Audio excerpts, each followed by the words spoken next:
Hi, Sandy Wiley here. You really ought to buy my book. It's under $10. Don't you love the psychedelic colors too?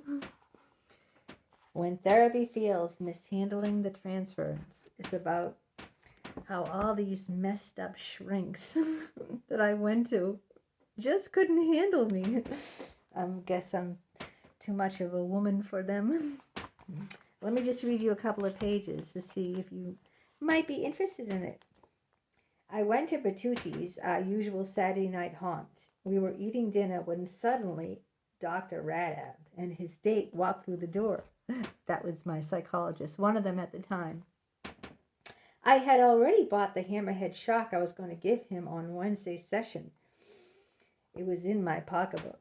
I told my husband, Andrew, that I saw him and that I was going to go up and give him the shock. He strongly suggested that I didn't do that. But how could I resist? He was in my Bertucci's, after all. Not the one in his neighborhood. So I ran up to his table, told his date that I was his patient, and that I was sitting at the bar. Of course, where else would I be in a restaurant but drinking at the bar? My cocktails, my dirty martinis. I told him that I was going to give him this shock on Wednesday, but since I saw him there, I decided to give it to him now. And then the next session, when I went back to him,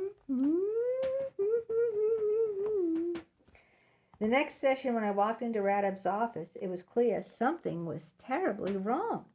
He said that he could no longer do therapy with me. He said he was worried I might report him to the licensing board. Yep, I reported many a shrink there. He told me that he was already reported to the board by a husband of a couple he was seeing. He said that it was very costly getting a lawyer for the case. The husband became pushy with Radab and shoved him into the wall, telling him at the trial he was going to pay for what he did to his wife. Ooh, I wonder what went down. If you want to find out all the juicy details, then why don't you buy my book?